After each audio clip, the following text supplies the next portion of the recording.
సరే, మనమెప్పుడు ఒక మహాసంగ్రామం జరగబోయే క్షణంలోకి వెళ్దాం. కురుక్షేత్రం, చరిత్ర గతిని మార్చేసే యుద్ధం మొదలవ్వడానికి కొన్ని క్షణాల ముందు. అక్కడున్న అతి పెద్ద యోధుడు అర్జునుడు ఎలాంటి మానసిక స్థితిలో ఉన్నాడో చూద్దాం. ఒక యోధుడి పతనం అనగానే మనకేమనిపిస్తుంది? బహుశా యుద్ధంలో ఓడిపోవడమేమో అనుకుంటాం కదా. కాని ఇక్కడ విషయం అది కాదు. అసలు యుద్ధం మొదలవ్వక ముందే ఒక మహాయోధుడు తనలో తానే కుప్పకూలిపోతున్నాడు. ఆలోచించండి, ఒక వీరుడంటే ఎలా ఉండాలి? గంభీరంగా, ధైర్యంగా, ఇక శత్రుల పని అయిపోయినట్టే అన్నట్టుగా ఉండాలి. కాని ఇక్కడ అర్జునుడి పరిస్థితి పూర్తి విరుద్ధం.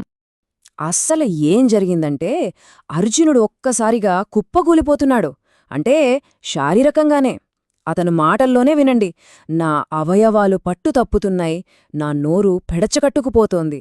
అంటే తన సొంత శరీరం తన మాట వినడం లేదు.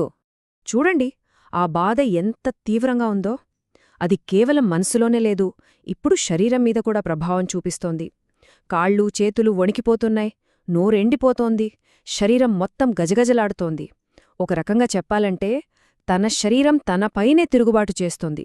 ఒక గొప్ప యోధుడి సంకల్పాన్ని అతని సొంత శరీరమే ప్రశ్నార్థకం చేస్తోంది. సరే, ఇంతకీ ఇంత పెద్ద యోధుణ్ణి ఇంతలా భయపెడుతున్నదేంటి? ఎవరో ఆ శత్రువు? ఆ శత్రువుకంత బలముందా? అర్జునుడు అటువైపు చూశాడు. కాని అక్కడతనికి కనిపించింది శత్రు సైన్యం కాదు. అతనికి కనిపించింది తన సొంతవాళ్లు, తన గురువులు, తన తాతగారు, తన సోదరులు, స్నేహితులు. ఎవరినైతే ప్రాణంగా ప్రేమించాడో, ఎవరినైతే గౌరవించాడో వాళ్లతోనేనా ఈ పోరాటం? వాళ్లమీదేనా బాణాలు వెయ్యాల్సింది? సో ఇక్కడే అసలు సమస్య మొదలైంది. ఇది అర్జునుడి ఒక్కడే అంతర్గత సంఘర్షణే కాదు, మనలో చాలామందికి ఎదురయ్యే ఒక పెద్ద సందిగ్ధం.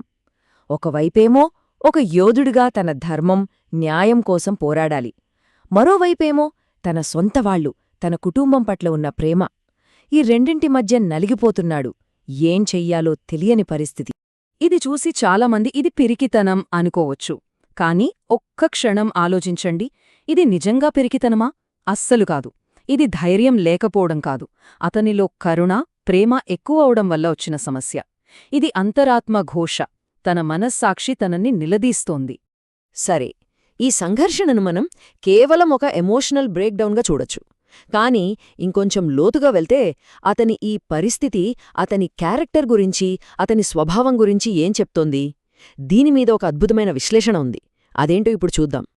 ఇక్కడ ఒక చాలా ఆసక్తికరమైన విషయమేంటంటే, వ్యాఖ్యానం ప్రకారం అర్జునుడి ఈ స్పందన అతని బలహీనత కాదట. నిజానికే అది అతని గొప్ప శీలానికి, అతని మంచి స్వభావానికి ఒక నిదర్శనమట. అంటే అతనిలోని కరుణే అతని గొప్పతనానికి గుర్తు అని ఈ విశ్లేషణ చెబుతోంది. ఈ విషయాన్ని సరిగ్గా అర్థం చేసుకోవాలంటే మనం భక్తి అనే కాన్సెప్ట్ని చూడాలి. భక్తి అంటే కేవలం పూజలు చేయడం కాదు. ఇక్కడ భక్తి అంటే దేవుడి పట్ల ఒక అచంచలమైన, స్వచ్ఛమైన ప్రేమ, అంకితభావం. ఈ సిద్ధాంతం ప్రకారం ఎవరిలో అయితే నిజమైన భక్తి ఉంటుందో వాళ్లలో దైవికమైన మంచి గుణాలన్నీ సహజంగానే వచ్చేస్తాయట. మరి దీనికి అర్జునుడికి సంబంధమేంటి? ఇక్కడే ఉందసలు పాయింట్. అర్జునుడిలో అంత కరుణ ఎందుకుంది? ఎందుకంటే అతనొక గొప్ప భక్తుడు. భక్తుడి లక్షణమేంటి? హృదయం సహజంగా కరుణతో నిండి ఉండటం. సో అతన్ని ఇప్పుడు ఏ కరుణైతే ఇంతలా బాధ పెడుతోందో అదే కరుణ అతను ఎంత గొప్పవాడో చెప్పడానికి నిదర్శనం. చూసారా, ఇది అతని లోపం కాదు, అతని గొప్ప లక్షణం. ఓకే, ఇప్పటివరకు మనం చూసిన విషయాలన్నీ కలిపితే మనం భగవద్గీత మొత్తానికి పునాది అయిన ఒకే ఒక కేంద్ర సమస్య దగ్గరికి వస్తాం. చివరికి మనం దేనితో మిగిలిపోయామంటే ఒక గొప్ప విరోధాభాసంతో. ఒక గొప్ప యోధుడు చారిత్రాత్మక యుద్ధం ముంగిట నిలబడి ఉన్నాడు, కాని కదలలేకపోతున్నాడు. ఎందుకు? శత్రువుల బలానికి భయపడి కాదు, తనలోని మంచితనం వల్లే, తన సొంత సద్గుణాల వల్లే అతను నిస్సహాయుడుగా మారిపోయాడు. అతని బలమే అతనికి బలహీనతగా మారింది. అయితే అసలైన ప్రశ్న ఇదే.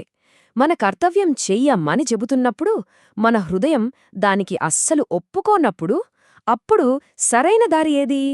ఈ ఒక్క ప్రశ్నలోనే అర్జునుడి సందిగ్ధత మొత్తం ఇమిడి ఉంది. నిజానికి చెప్పాలంటే భగవద్గీత మొత్తం ఈ ప్రశ్నకు సమాధానం వెతకడమే.